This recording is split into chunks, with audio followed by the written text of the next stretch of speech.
南无本师释迦牟尼佛。南无本师释迦牟尼佛。南无本师释迦牟尼佛。The Dharma, infinitely profound and subtle, is rarely encountered, even in a million kalpas. Now we are able to hear, to study, and to practice. May we fully understand and realize the Tathagata's true teachings. Okay. The Prajna Paramita Hridaya Sutra. Avalokiteshvara Bodhisattva, when practicing deeply the Prajna Paramita, perceives that all five skandhas are empty and is saved from all suffering and distress. O Shariputra, form does not differ from emptiness. Emptiness does not differ from form. That which is form is emptiness. That which is emptiness, form. The same is true of feelings, perceptions, impulses, consciousness. O Shariputra, all dharmas are marked with emptiness. They do not appear nor disappear, are not tainted nor pure, do not increase or decrease. There is emptiness, no form, no feelings, no perceptions, no impulses, no consciousness, no eyes, no ears, no nose, no tongue, no body, no mind, no color, no sound, no smell, no taste, no touch, no object of mind, no realm of eyes, and no forth until no realm of mind consciousness, no ignorance and also no extinction of it, and so forth until no old age and death, and also no extinction of them. No suffering, no origination, no stopping, no path, no cognition, also no attainment. With nothing to attain, the Bodhisattva depends on Prajna Paramita, and the mind is no hindrance. Without any hindrance, no fears exist. Far apart from every perverted view, the Bodhisattva dwells in nirvana. In the three worlds, all Buddhas depend on Prajna Paramita and attain unsurpassed, complete, perfect enlightenment. Therefore, know the Prajna Paramita is the great transcendent mantra, is the great bright mantra, is the utmost mantra, is the supreme mantra, which is able to relieve all suffering and is true, not false. So proclaim the Prajna Paramita mantra. Proclaim the mantra that says, Gade Gade Paragade Parasam Gade Bodhe Swaha. So we finished the path, the calm and blissful. Oh, sorry. Yeah, we finished the calm and blissful last week. So we are on the way to the path to enlightenment. The path to enlightenment is the paragraph, the second last paragraph. In the three worlds, all Buddhas depend on Prajna Paramita and attain unsurpassed, complete, perfect enlightenment. Bear in mind, constantly bear in mind, this sutra was expounded by Avalokiteshvara Bodhisattva to Shariputra about what? Eradications of sufferings, yeah, based on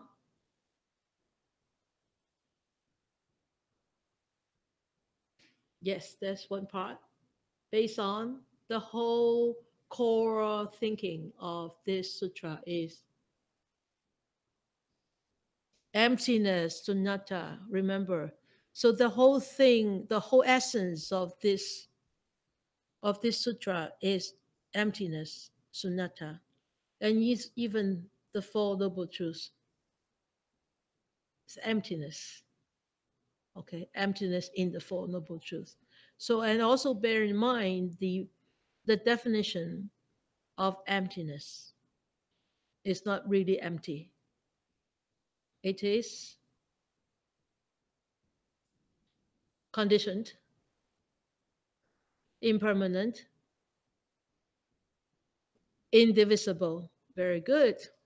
You see, you remember. Yeah. So constantly remember these concepts, constantly remember this essence, and constantly remind yourself of this essence when you encounter difficulties in life. It's going to help you. This is the buoy, okay? The buoy that you can actually grab hold of, and so that you won't be drowned. Otherwise, okay, could you please close the blind? Thank you. Otherwise, we'll be easily drowned by all these what emotions, desires, perceptions, cravings, animosity, everything, everything, concepts, thoughts, ideas. Yeah. Okay. So, so remember this. Okay. So this in the three worlds, all Buddhas depend on Prajna Paramita and attain unsurpassed, complete, perfect enlightenment. So this is the path to enlightenment. And it means in here, in three worlds, what does it mean? The world of the past, present, and the future. Yeah, good.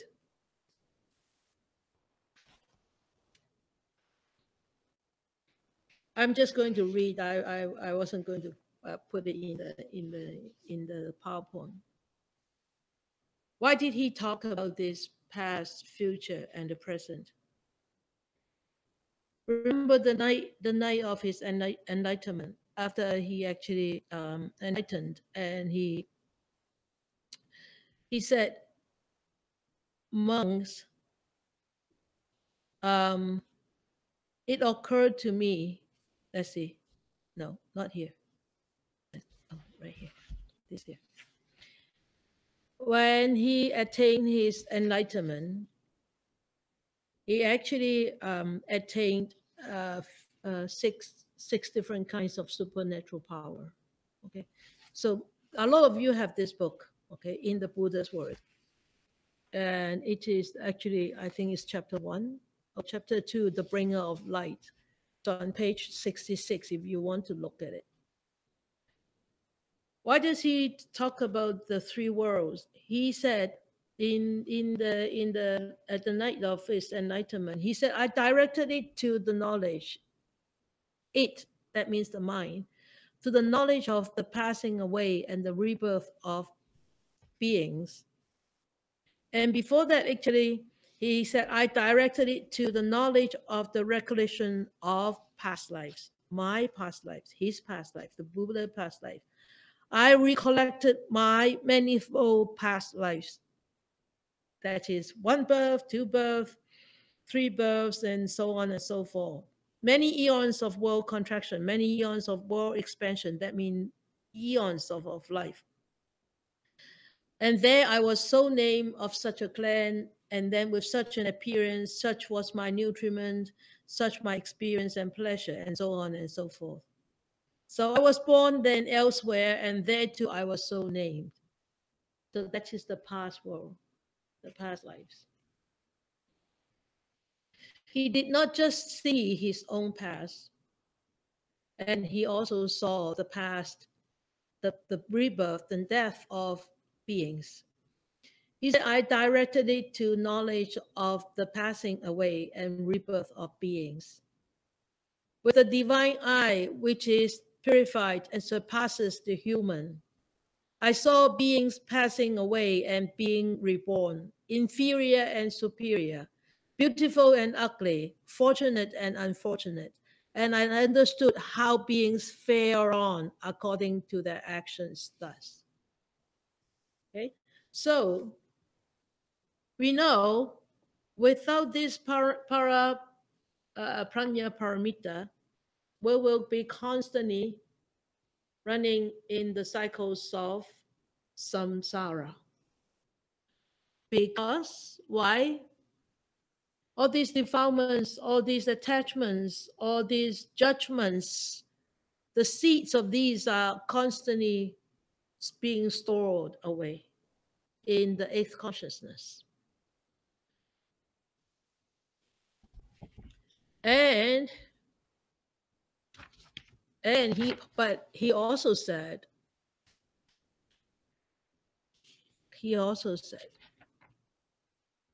let's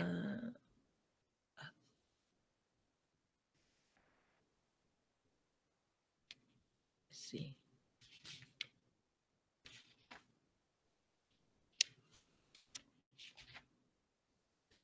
And he also said right here, in here, he said, why is, I'm jumping onto here. He said, why is my teaching so precious? Because he said, I'm one who has transcended all and knower of all. This is page 73, if you want to go and read. And for cravings ceasing freed, having known this all, for myself to whom should I point as teacher? That means, who am I going to look up to as a teacher? Since actually I am the one who actually saw this truth. Okay? And I have no teacher, and one like me exists nowhere in all the world. But we know there is a precious teacher to the Buddha, which is he took the three refuges. Bodhisattva took refuge in, you took refuge in the Buddha, you took refuge in the Dharma, you took refuge in the Sangha. Remember we talk about the three refuges? Bodhisattva took refuge in the Prajna Paramita. Yeah? Okay. So he said, I have no teacher, and one like me exists nowhere in all the world with all the divas, because I have no person for my counterpart. That means he surpassed everybody. There is nobody is equal. So when we continue to look at this passage, we'll understand what he meant by this.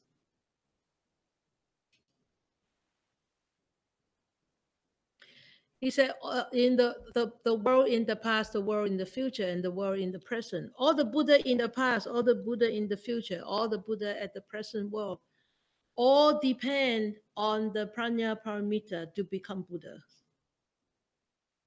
Right? To attain the enlightenment. And without that Prajna Paramita, they can't. They not just attain enlightenment, they just not attain this liberation from the defilements and attain Nibbana, but it's a complete, total, perfect enlightenment. And we call, when somebody actually reach that state, we call them, they are Sammasambuddha. They are Sammasambuddha. So that means they attain the Buddhahood that is above and surpass all other attainments. There's no attainment comparable to that attainment. That the higher attainment is Sammasambuddha. So therefore, we can see, I'm sorry, we're still on this side. Yes, we're still on this. So therefore, we can see the path to enlightenment is actually the enlightenment of perfected Prajna Paramita. Okay, so in the older Buddhist teachings, it says Bodhisattva take refuge in the Prajna Paramita because it is from this nourishment, they call from the womb of Prajna Paramita, that a Buddha was born. Therefore, the Prajna Paramita is called the mother of the Buddha. Okay. So this word Buddha in Sanskrit actually means awakened, complete awakened. And not this awakening is not just being awakened by of himself to himself, is to awaken oneself and also help others to awaken or awaken the others. Okay, so that's the true meaning of the word Buddha in Sanskrit. So Fa Zhang Fa Shi, a very old monk, he said, the Buddhas of the past, the Buddhas of the present, and the Buddhas of the future take no other road except this road. This is the gateway. And another old monk, Chen Kong, said, he said, the Buddha and the ordinary people are not different. They are no different. But it's just that Buddhas are simply people who are free of birth and death, love and hate, while as we ordinary people are not free of birth and death, are not free of love and hate. That's the difference. Okay. So he said in here, it says, and attain unsurpassed, complete, perfect enlightenment. This enlightenment is the fruit of the seed cultivated by Avalokiteshvara. In the beginning of the sutra, it says, Avalokiteshvara Bodhisattva, when practicing deeply the Prajna Paramita, you see, deeply the Prajna Paramita. So this is the enlightenment which Avalokiteshvara attained because of this cultivation of Prajna, or cultivation of the quality of Prajna, okay? And in the, so he's once he start from that paragraph, he said the 5 skandhas, they are, and all other dharmas, including the Four Noble Truths, okay, including the 12 links of dependent origination, everything, including them, they are all empty of a so-called self existence, right? So if the seed is empty, that means the fruit is also empty, right? Or you can call, if the nature of the seed is empty, so the nature of the fruit is also empty. All the characteristics of the seed, all the characteristics of the fruit is empty, right? Okay. So it says, as it surpasses the understanding of those limited by concepts, unsurpassed, that's why it's called unexcelled.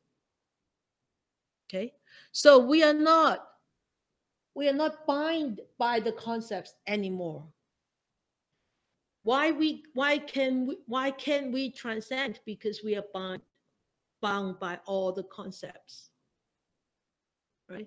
If we walk across a river on a very skinny bridge, we're bound by the concept that if I'm not careful, if one step wrong, I'll be falling into the river. It's so nice to be able to fall into the river, isn't it? But that concept actually makes you hesitate. Each step you are very hesitant, and each step you are so fearful that you will fall into the river because of the concept. Or in a dark room, and you walk and you walk and you walk, and then you all of a sudden you step on a piece of thing, and it's sort of like bouncing and produce a sound like this, and you thought there's a snake there because of this concept. But can you say that at that time, oh, Prajna Paramita, it's not a snake? Oh, yes. When you turn on the light, yes, then you know that it's not a snake. Then you say, darn, so stupid, right? So, but It's so difficult, really, not to be bound by concepts. That's why we are still mundane people. So, right? So that's why the Buddha is the Buddha. Okay. And he said it is more complete than the understanding of those limited by reason. That's why it's called perfect. Right? Because it says perfect, unsurpassed, complete, perfect enlightenment, right? This is more complete than the understanding of those limited by reason. We always like to reason. We always like to reason. And sometimes we reason so much that the reasoning become actually a big hindrance. There's a big problem with I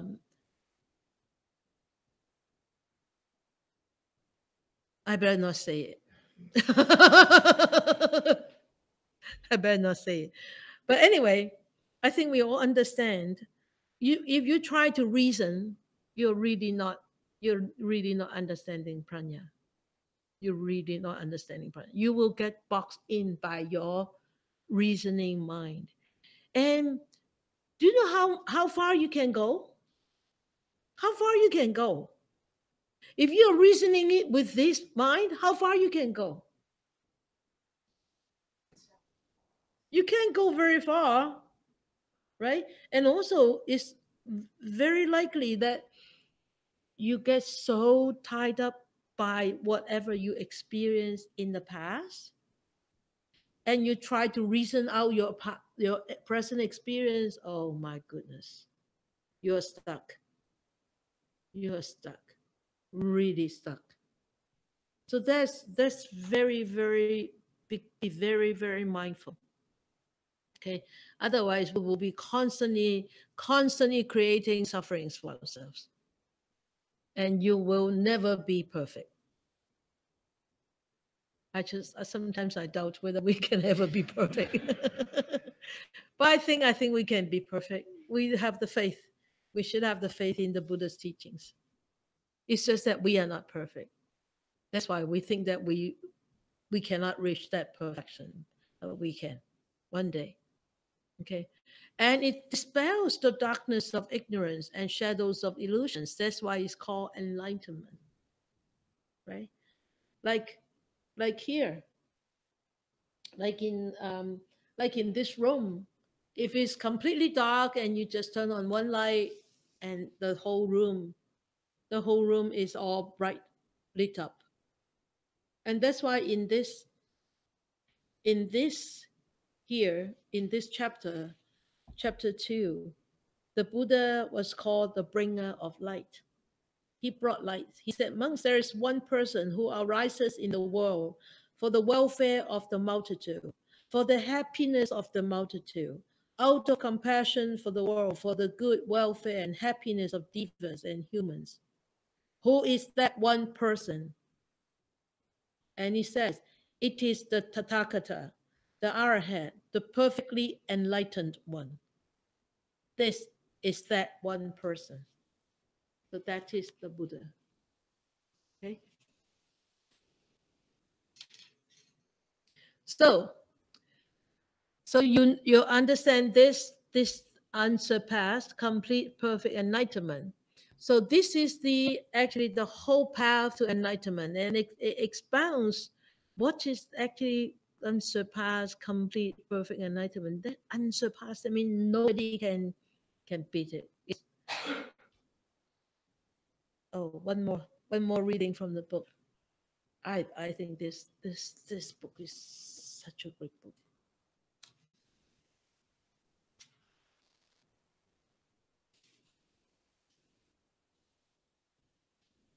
And he said, I am the Arahant in the world. I am the teacher supreme.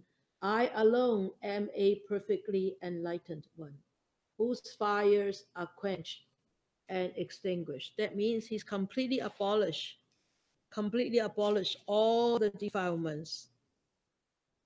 And he said, the victors are those like me who have won the destructions of taints. I have vanquished all evil states. Therefore, Upaka, I am a victor. So if you want to become a victor, that means you have to destroy all the things and achieve that state of perfect Prajna Paramita. Got it? Go back and read this book again. This is just so wonderful, this book. Okay, so teaching said, he said, not only do bodhisattvas rely on this prajna for their practice, there is no Buddha in the past, the present, or the future who does not rely on this prajna in order to realize unexcelled, perfect enlightenment. So we know by developing the Prajna Paramita is we penetrating into the truth of sunyata, right? We understand what is emptiness and deal with all dharmas or all vicissitudes of lives or our life in any way from that perspective.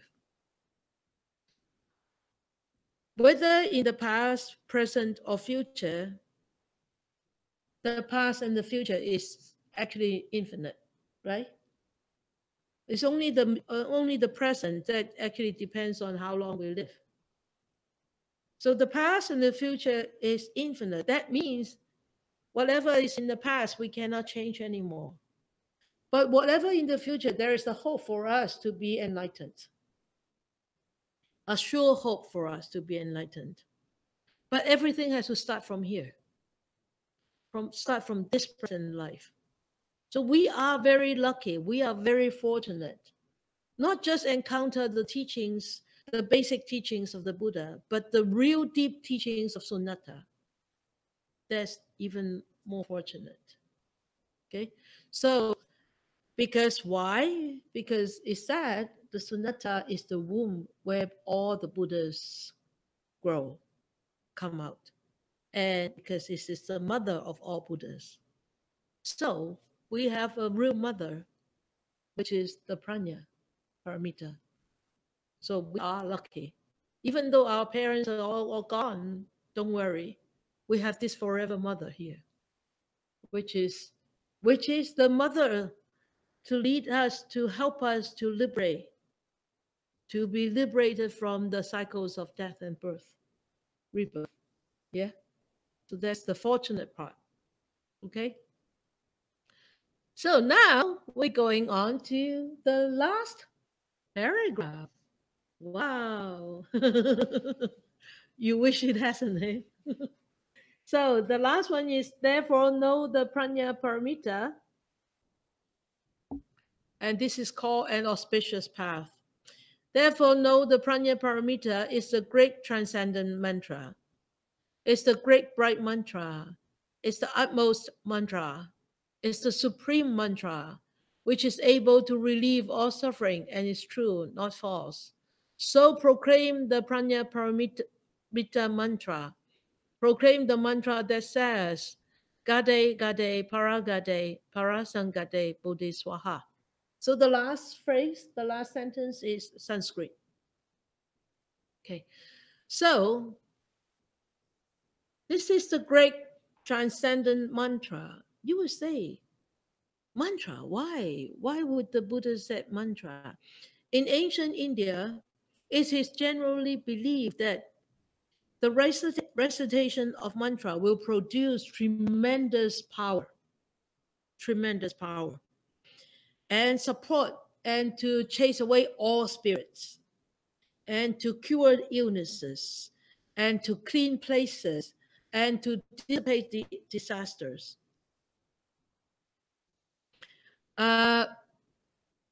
有師公 my 師公 your grand 師公 Master Xu Yun.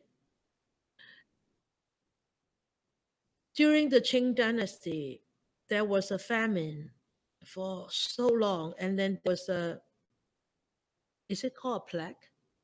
Like, huh? Plague. Okay, a plague. So the they said we need to, in order to dissipate the plague, it has to be very cold in August. So he saw so many people have died, and still a lot of people were sick. So he called upon all the monks, a lot of monks, to come over to do a chanting. And I think there was a mantra in there. Oh, how many days? 14 days or 21 days? And, and then there was snow in the middle of August. So I think about 1,400 monks were there, day and night, for a long time. I can't remember, don't quote me, I can't remember the exact time, exact days. Anyway, I think half of the monks left, and Sigong still sat there, still did that. I think at the end of around 45 days, can't remember exact days, because I read this story a long time ago. And there was continuous snow for 3 days or 7 days, and completely dissolved that plague. And you see, it's powerful. Okay, so in ancient time, people people people consider the mantra is very powerful. And this is actually just an analogy of how powerful the Heart Sutra is. The power, the strength of the Heart Sutra and the essence of Heart Sutra is comparable to the power of a mantra. Okay. Of course, the last one is the mantra, but I'm jumping here.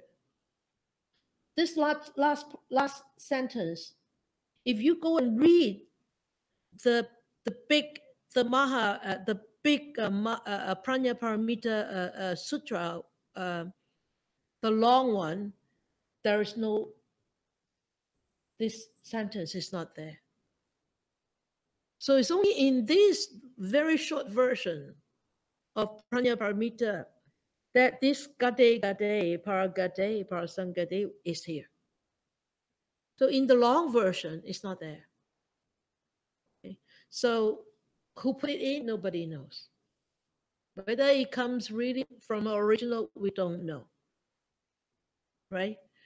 So, but because we are studying it, if it is there, we just study, but we need to be very logical behind that. So this is actually just an analogy comparing that prajna that you actually attain, it can be compared to the power similar to that mantra, okay, to a mantra in those days. In those days, they think that there's no power, no power can surpass the power of a mantra. And we can see here, there's no power can surpass the power of prajna paramita. Prajna Paramita has to come really. The only way that has to come is to really see emptiness. Not just impermanence. Just impermanence is not enough. It's not sufficient. Okay? So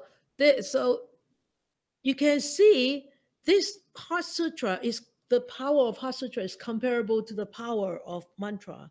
You can then, it tells you that have confidence, have faith on this path, in this practice. Don't give it up. So it's an encouragement also to us. Don't give up. Anytime we say, oh, forget it, it's too difficult, it's too much. Oh, I better go and have some fun. When you wake up again, please come back. Don't go away for too long. All right. So This is why it says it is a great mantra. It is the utmost mantra. It is the supreme mantra. Okay? It says it is a great transcendent mantra. So we talk about it. Is the mantra is like a magic lamp. So you know what is a magic lamp? You rub on it and it will what? It will shine, right? So it's just like, oh, the words are too small. Okay, he says the knowledge of Dharmas turn out to be no knowledge, and the knowledge of no knowledge turns out to be the only knowledge worth knowing.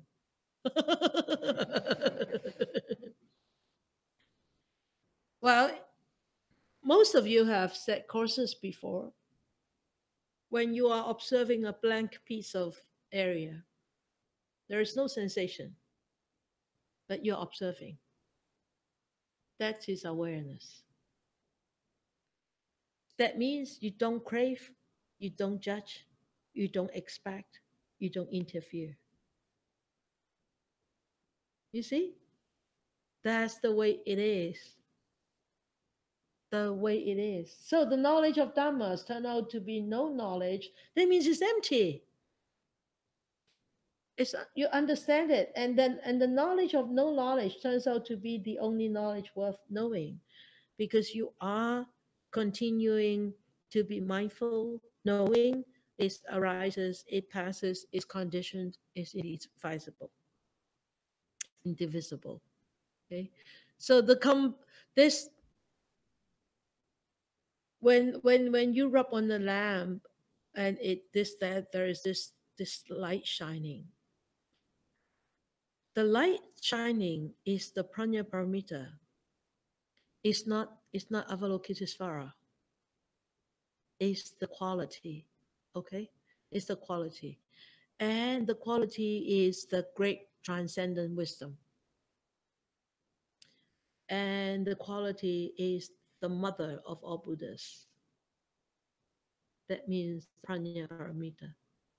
So we constantly go back to Prajna Paramita. Okay? That is the great thing. So the great compassionate mantra is beyond words and expressions. Okay. So it said it's a great bright mantra. The word mantra can also mean a protector of thought. Okay. And the Heart Sutra, if you consider it as a mantra, is not secretive like a lot of mantras. Mantra in the Buddhist practice, especially very popular among the Tibetan practice, is secretive. They pass down from a teacher to a student. You cannot just pick up one mantra and do it yourself in their practice. They have to be passed down to you from a teacher. What do they call that? Empowerment, right? Yeah, empowerment. Yeah, like they empower you and they pass down that mantra to you, a practice to you. But the Heart Sutra is not secretive. It's not secretive. Okay, it's open to everybody.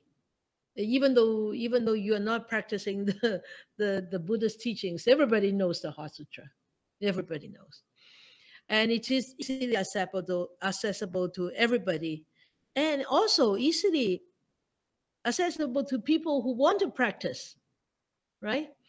And even in English, I wonder if there is any French version of the Heart Sutra. We really need to find out any other language of the Heart Sutra. I think so, eh?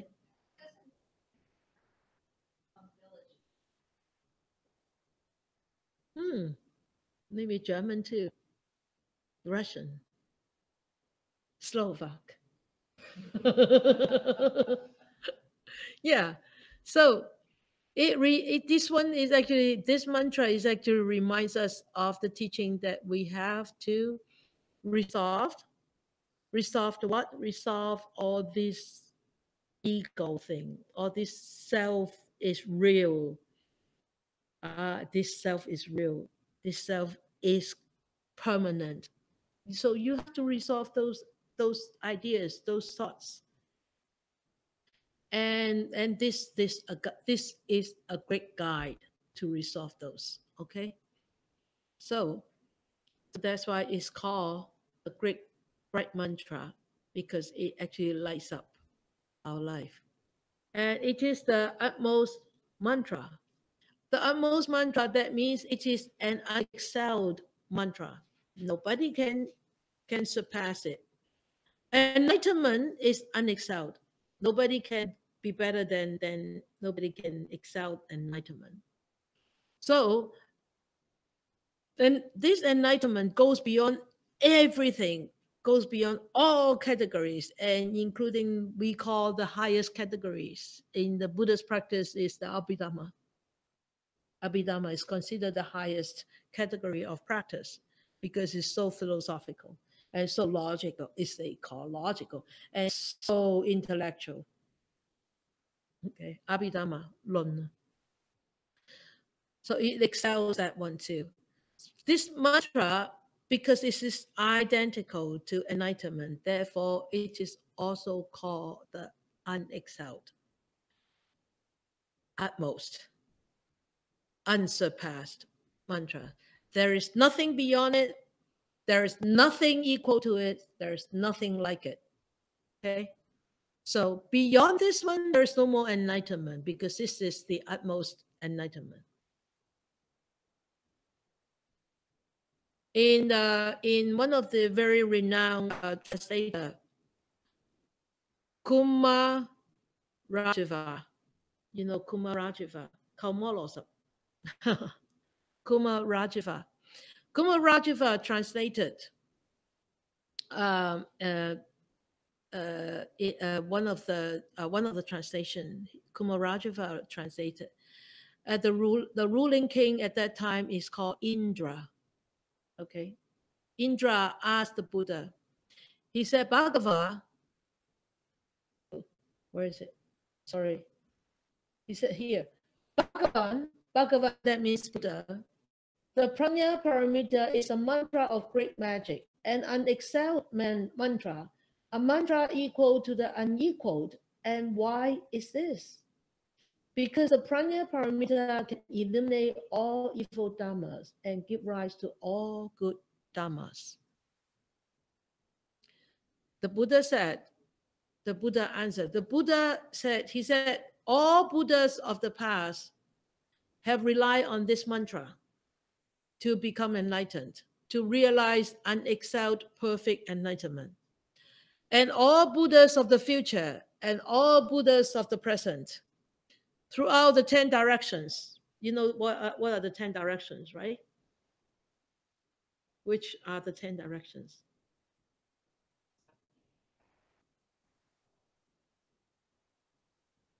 This one, and this one.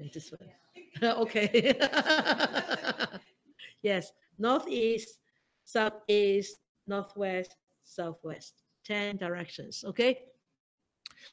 Also rely on this mantra to realize unexcelled enlightenment. Therefore, it is because of this mantra that the world has a path. The world, that means we have a path to practice, to come out of sufferings, to be liberated, to attain enlightenment. Do you understand this paragraph? Okay, because you guys look like you try to pierce through the TV. Not you guys, I mean you folks. Look like that you peer through the TV and wanted to actually swallow all those words. Okay. So he said, and then at the end he said, it's the supreme mantra. The mantra equal to the unequaled. You said this is really mind-boggling. This is confusing. The mantra equal to the unequal, what does it mean? Because Prajna Paramita leads to perfect enlightenment. And that's why they said it's equal to enlightenment. So that's why it's equal to the unequaled. Okay. So that means it is equal of every Buddha. Okay. So Buddha was asked if he could suggest a comparison to Buddhahood.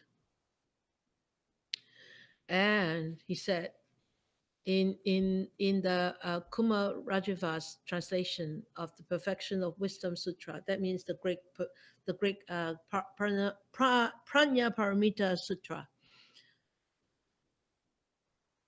He pointed when they asked him, Shariputra and members addressed the Buddha and asked him, "Can you give us a comparison to Buddhahood?"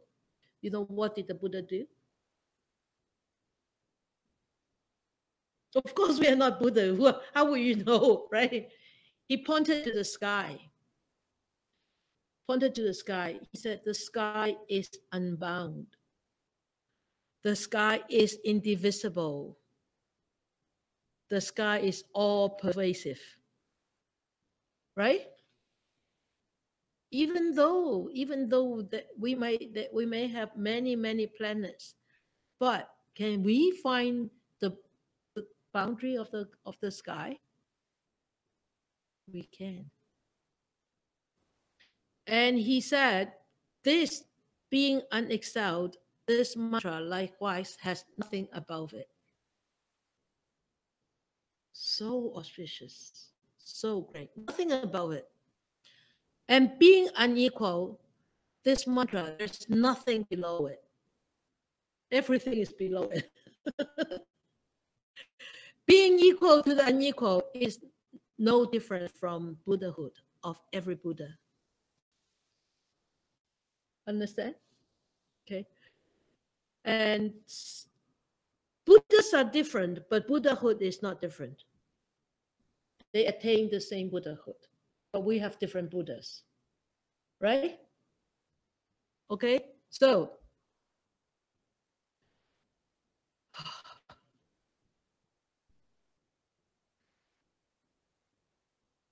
okay, and he also said, this is actually the same is true for the paramitas of morality, forbearance, efforts, meditation, and wisdom. And that's what in the translation of the Perfect Wisdom Sutra, it says the same. All the other paramitas are the same.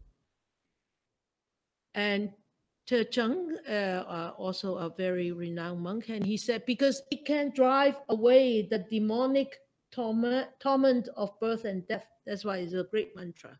So it's a conclusion on why this mantra is a great mantra, is the utmost mantra, is the supreme mantra. Okay, I'm showing you different perspective from different scholars or different practitioners.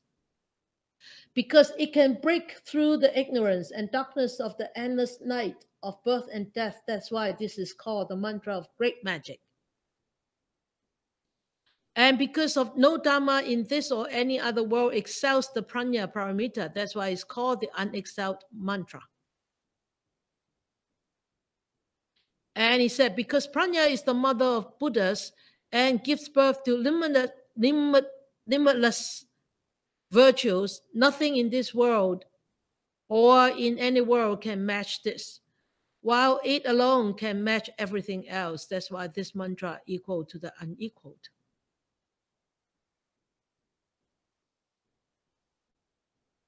Okay, so another monk said, Prajna Paramita is a great mantra because the mind is basically pure and clear, and it dwells forever in the perfect illumination of what is real. That's why it's a great mantra. When you start to understand it more and more, if you start to dwell in it more and more, your mind becomes more clear, purer, and it's become a perfect illumination of what is real. You can see the reality the way it is. And it responds to what is present without being exhausted. That means you can finish a cake You can finish the aquifer, you can exhaust the aquifer, but you cannot exhaust the Prajna Paramita. Yeah?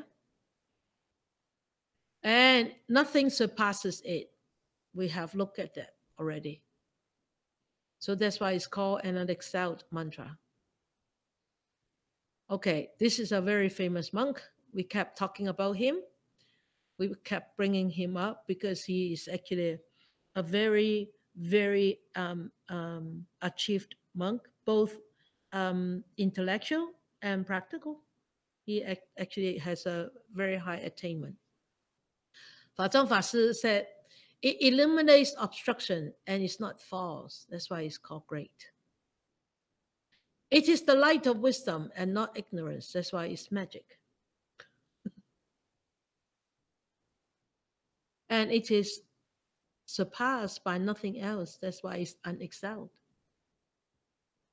And it has no peer. That's why it's equal to the unequaled. And you would say it has no peer equal to the unequal. Why don't we just call it unequal?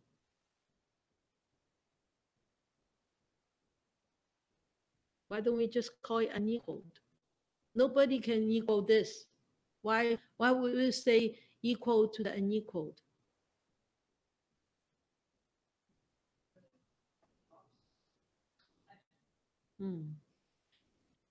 No, because it's that, remember? I understand what he's saying. Okay. On its own as a concept. Yeah. Yeah. Actually, it means because it is equal to enlightenment.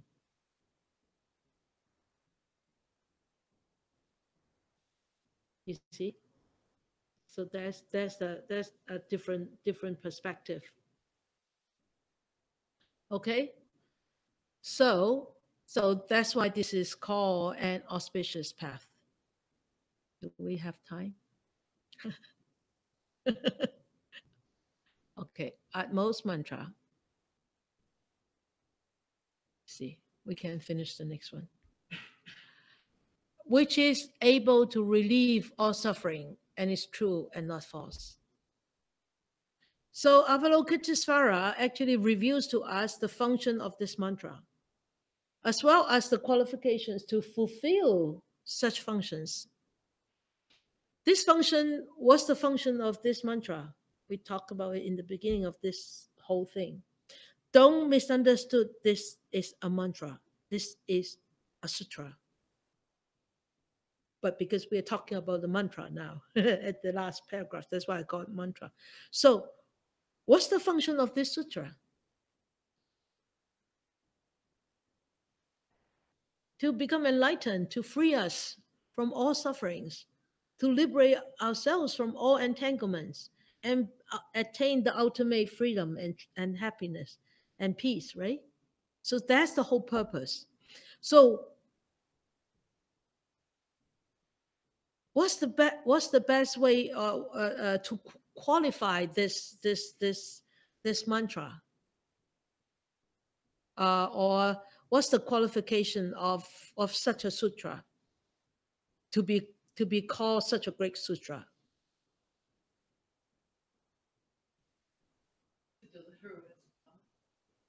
The delivery is promising. Well, it has to deliver what it's Yeah.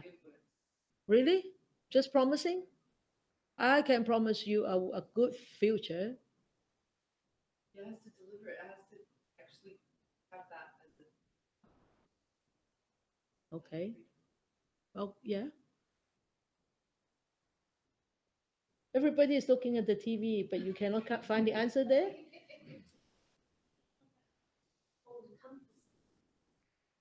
The answer is there. Relieve all suffering is the functions. What's the qualification to relieve all the sufferings? Yeah, it's true, not false. Well done, Nora. It's true, not false. It has to be true. How can it deliver if it's not true? Right? How can it deliver if it is false? How can it liberate? How can we use it to liberate ourselves if it is not true and if it is false? It's right there, right there. You see it? Okay, good. So the Buddha always says his teachings is the path to be liberated, to allow us to be liberated from dukkha. And here, this sutra also summarizes here, right here. You see, it summarizes at the end is all suffering. In the beginning is and is saved from all suffering and distress. It started with sufferings, it ends with suffering. Okay, so in emptiness, in sunnata, there's no sufferings. If we actually start to see sunnata in sufferings, and there will be no sufferings. But because we don't see sunnata in sufferings, that's why there is suffering. Because we hang on to the suffering. We hang on to the thought that causes the suffering. Right?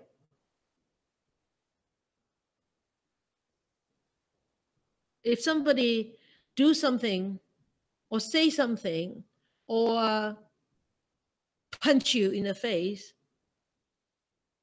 you will say, wow, he punched me. He said something. He did something bad. He said something bad to me.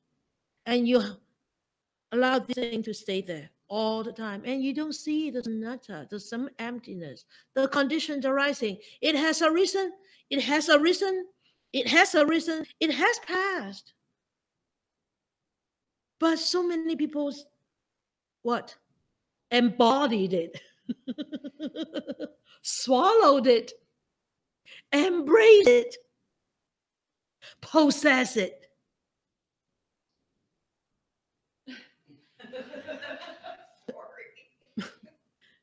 This is the problem. This is nowadays the problem. Why is there so much anxiety problems? Why? Why is there so much anger?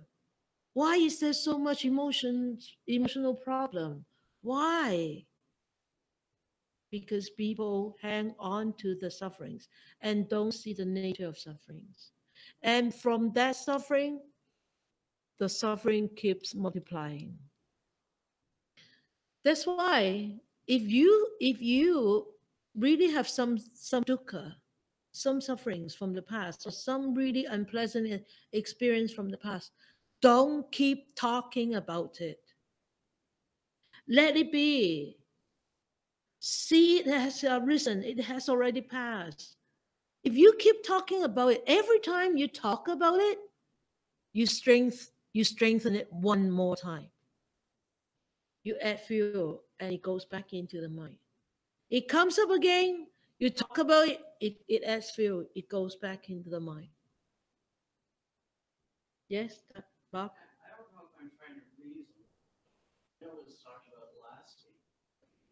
The fourth noble truth, the cessation, and it's still, I mean, and it says about giving up the path.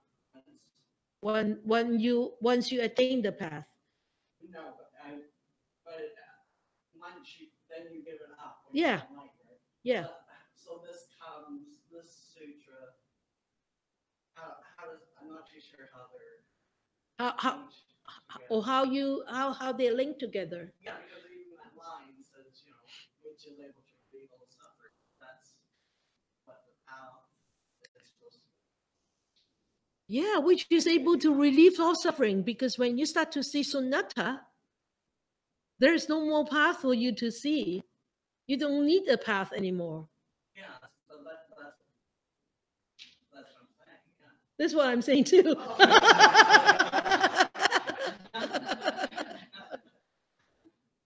Because when you start to see sunnata, there's no suffering and there's no cessation of suffering. And there's no path to cessation of suffering anymore.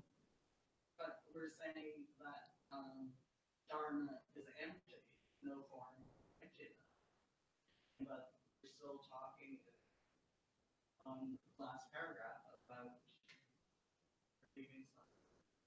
Yeah, but this relieving suffering, it means that if you start to study this sutra, and if you attain sunnata from here, seeing emptiness from here, then you will be completely liberated from all sufferings. That means no more sufferings. Because you see, sufferings are also empty. And when you attain that, you know that Dhamma, this sunnata is true. The teaching of sunnata is true and it's not false. As I said, it's a very difficult thing to comprehend. With our mundane mind, it's a very difficult to comprehend. This concept of sunnata, emptiness, is really, but start to see it as a conditioned arising first. Start to see things as conditioned arising first. Then when you start to realize and you start to acknowledge, you start to accept it, oh, it's conditioned arising. Okay, let me sit on it and come back and resolve it. Constantly come back and resolve it, constantly come back and resolve it. Eventually, you get better. You don't have to remind yourself, oh, this is conditioned arising. You start to see through, you start to actually develop that kind of natural way of looking at things.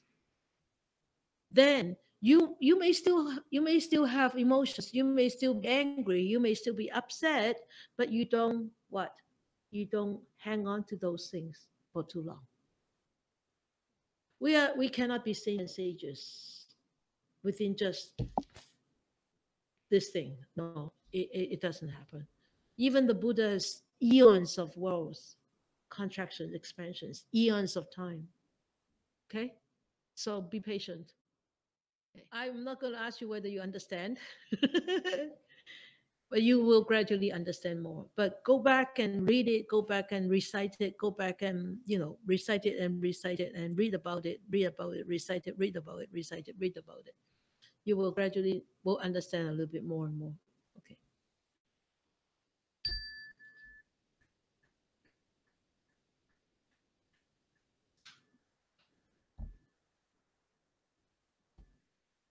But let's bring our attention back to this body,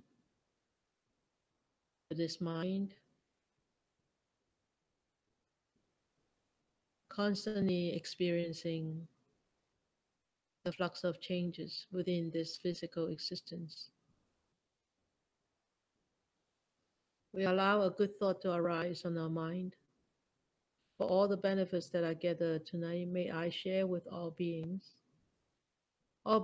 human, non-human, visible, invisible, big or small, far or near. May they be free of enmity. May they be free of miseries. May they start to live in a world with brightness, warmth, and experience compassion and love, and be happy and be peaceful. May more and more people will encounter the words of the Buddha, study them, practice them, and liberate themselves from their own entanglements, own sufferings, dukkha, and be ultimately free and happy.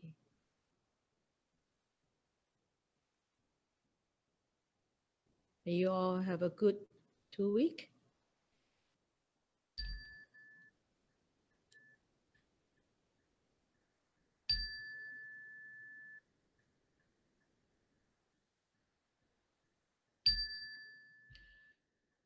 Okay, good night.